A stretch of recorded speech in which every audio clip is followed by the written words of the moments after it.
Donald Trump ने इस बार अमेरिकी राष्ट्रपति चुनाव में 312 इलेक्टोरल वोट हासिल कर अपने 8 साल पुराने रिकॉर्ड में 8 वोटों का सुधार किया है। ट्रंप को बहुमत से 42 वोट ज्यादा मिले हैं। जाहिर है कि इस बार जीत बड़ी है तो उम्मीदें भी बड़ी ही होंगी। वैसे भी ये ट्रंप का फाइनल टर्म है क्योंकि अमेरिका में 2 ही बार राष्ट्रपति बनने का कानून है और ऐसे में अब ये उम्मीद जताई जा रही है कि ट्रंप अपने इस कार्यकाल में कुछ ऐसे बड़े और ऐतिहासिक फैसले ले सकते हैं जो उनके विरोधियों को ही नहीं बल्कि दुनिया को भी चौंका सकते हैं। ट्रंप ने भी अपना एजेंडा क्लियर कर दिया। क्या है ट्रंप के इरादे, इस रिपोर्ट में समझिए।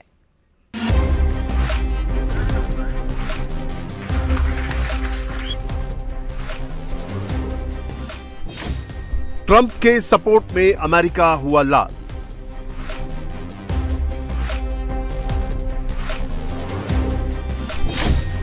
ट्रंप के विरोधी गुस्से से हुए लाल पीले। डोनाल्ड ट्रंप अमेरिका के 47वें राष्ट्रपति होंगे, ये तो 7 नवंबर को ही तय हो गया था। लेकिन अब सारे इलेक्टोरल वोट्स की काउंटिंग के बाद ये भी क्लियर हो गया है कि ट्रंप ने एक ऐतिहासिक जीत दर्ज की है। कमला हैरिस की तुलना में डोनाल्ड ट्रंप इलेक्टोरल वोट्स और पॉपुलर वोट दोनों में ही काफी आगे रहे हैं। अमेरिका में राष्ट्रपति का चुनाव करने वाले इलेक्टोरल कॉलेज में 538 इलेक्टर्स होते हैं। आसान शब्दों में इन्हें ही इलेक्टोरल वोट्स कहा जाता है और ट्रंप ने इस बार इन वोटों के मामले में अपना पुराना रिकॉर्ड तोड़ा है। डोनाल्ड ट्रंप को इस बार 312 इलेक्टोरल वोट्स मिले हैं, जबकि कमला हैरिस की गाड़ी 226 वोटों पर ही रुक गई। राष्ट्रपति बनने के लिए 270 इलेक्टोरल वोट्स चाहिए होते हैं, यानी ट्रंप को बहुमत के लिए जरूरी 270 से 42 वोट ज्यादा मिले हैं। अगर हम इस जीत की तुलना ट्रंप की 2016 की जीत से करें तो इसमें 8 वोट्स की बढ़ोतरी हुई है। 2016 के राष्ट्रपति चुनाव में डोनाल्ड ट्रंप को 304 वोट मिले थे, जबकि उनकी प्रतिद्वंदी हिलेरी क्लिंटन को 227 वोट मिले। यानी कमला हैरिस को करीब उतने ही वोट मिले जितने हिलेरी क्लिंटन को मिले थे, जबकि ट्रंप के 8 इलेक्टोरल वोट बढ़े हैं। पिछली बार साल 2020 में जब ट्रंप चुनाव हारे तो उन्हें मात्र 232 इलेक्टोरल वोट ही मिले थे, यानी कि इस बार उन्हें 80 वोट ज्यादा मिले हैं। इसका मतलब ट्रंप को इस बार 30% वोट का जंप मिला है। अब सवाल ये कि आखिरकार ट्रंप को इतना ज्यादा जंप वोट के अंदर कैसे मिल गया, वो भी तब जब कैलिफोर्निया जैसी स्टेट में इलेक्टोरल वोट के अंदर कमला हैरिस को सबसे ज्यादा वोट मिले हैं। अमेरिका में राष्ट्रपति चुनाव का नतीजा तो 7 नवंबर को ही आ गया था, लेकिन इलेक्टोरल वोट की गिनती में जो देरी हुई उसकी वजह भी कैलिफोर्निया ही बताया जा रहा है। कैलिफोर्निया के अंदर वोटिंग काफी ज्यादा स्लो हुई और जब वोटिंग का रिजल्ट आया तो उसमें कमला हैरिस आगे निकली, लेकिन वो चुनाव पहले ही हार चुकी थी। अब सवाल ये कि कमला हैरिस जब आगे निकली उसके बावजूद ट्रंप को 30% वोट का जंप कैसे मिला, आइए अब आपको ये आंकड़ों के जरिए समझाते हैं। दरअसल अमेरिका में 50 स्टेट हैं। इनमें से मैनी और नेब्रास्का स्टेट को छोड़ दिया जाए तो बाकी 48 स्टेट में जिस कैंडिडेट को पॉपुलर वोट ज्यादा मिलते हैं उन्हें ही उस राज्य के सारे इलेक्टोरल वोट्स दिए जाते हैं। पहले इस मैप के जरिए ट्रंप की विनिंग पोजीशन को समझिए। ये जो रेड स्टेट है वो रिपब्लिकन पार्टी यानी ट्रंप की जीत वाले स्टेट है, जबकि जो ब्लू स्टेट है वो डेमोक्रेट्स यानी कमला हैरिस की जीत वाले स्टेट हैं। अगर आप इस मैप को ध्यान से देखेंगे तो ये क्लियर हो जाता है कि अमेरिका के ईस्टर्न और वेस्टर्न स्टेट्स में कमला हैरिस के पक्ष में माहौल दिखा, लेकिन अमेरिका के नॉर्थ, साउथ और सेंट्रल स्टेट्स में डोनाल्ड ट्रंप की लहर चली है। इसी का नतीजा है कि उन्होंने इस बार 312 इलेक्टोरल वोट हासिल किए। इन चुनावों की खास बात यह रही कि कमला हैरिस ने कैलिफोर्निया जैसे सबसे बड़े स्टेट में ही नहीं बल्कि न्यूयॉर्क और वॉशिंगटन जैसे महत्वपूर्ण इलेक्टोरल कॉलेज में भी जीत हासिल की। यानी जो सिलिकॉन वैली वाला जनमत बनाने वाला मीडिया के प्रभाव वाला हिस्सा था वहां कमला हैरिस जीती, लेकिन बाकी अर्बन और रूरल अमेरिका में ट्रंप का असर दिखा। इस मैप के जरिए समझिए कि अमेरिका के किस स्टेट में कितने इलेक्टोरल वोट हैं। अब आपको इनका ब्रेकअप करके दिखाते हैं। सबसे पहले कैलिफोर्निया देखिए, यहाँ 54 इलेक्टोरल वोट हैं। यहाँ कमला हैरिस जीती, सारे 54 वोट उन्हें मिले, लेकिन इसके बाद जो 2 बड़े स्टेट हैं वहां ट्रंप को कामयाबी मिली। टेक्सास में 40 इलेक्टोरल वोट हैं और ये रेड स्टेट रहा, यानी यहां से ट्रंप जीते। इसके बाद नंबर आता है फ्लोरिडा का। फ्लोरिडा में 30 इलेक्टोरल वोट है और ये भी रिपब्लिकन पार्टी के पक्ष में गए।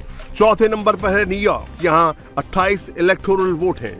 न्यूयॉर्क के 28 वोट कमला हैरिस को मिले, लेकिन इसके बाद के ज्यादातर स्टेट ट्रंप के पक्ष में गए और उन्होंने 312 इलेक्टोरल वोट हासिल कर अपना पिछला रिकॉर्ड बेहतर किया। जब अमेरिका में राष्ट्रपति चुनाव की काउंटिंग चल रही थी, तब ट्रंप की इलेक्शन कैंपेन के बड़े फंड रेजर उनके सहयोगी डेविड शेक्स फ्लोरिडा के मार-ए-लागो मेंशन में थे। ये ट्रंप का घर है। डेविड शेक्स के मुताबिक काउंटिंग के दौरान ट्रंप नर्वस नहीं थे, उन्हें अपनी जीत का भरोसा था। There was also a dinner going on in the ballroom, which was, I think, primarily for Mar-a-Lago members. And, there were some senators there, members of the campaign. And then there was another room set up with a bunch of TVs for basically the staff to watch the results come in. When I first got there, people were kind of just watching, trying to find out the early results. I would say that the whispers were positive, but people didn't fundamentally know more than the rest of us. Everyone was kind of waiting for the results to come in. I did get a chance to take a photo with the president. Actually, Elon came in separately around the same time, and we got a very memorable photograph here. When I shook the president's hand, I got to tell you, he was cool as a cucumber. He did not seem nervous at all. Did he feel confident, like he had it in the bag? Yeah, I think he was confident, but I don't think he was acting like he had it in the bag or anything like that. They didn't know yet, but he was just super, super relaxed and calm. Like I could detect no nervousness whatsoever on his part. And look, the rest of us we were like nervous. We were wondering what was going to happen. The whole country was nervous. Yeah. Trump के सहयोगी कह रहे हैं कि वो अपनी जीत को लेकर कॉन्फिडेंट थे। ट्रंप का ये कॉन्फिडेंस इलेक्शन रिजल्ट में भी दिखा। ट्रंप को 312 इलेक्टोरल वोट मिले।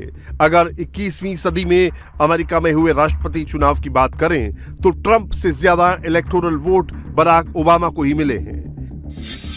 21वीं सदी के पहले चुनाव यानी 2000 में जॉर्ज बुश जूनियर को 271 वोट मिले, यानी बहुमत से सिर्फ एक ज्यादा। 2004 में वो राष्ट्रपति बने और उन्हें 286 इलेक्टोरल वोट मिले।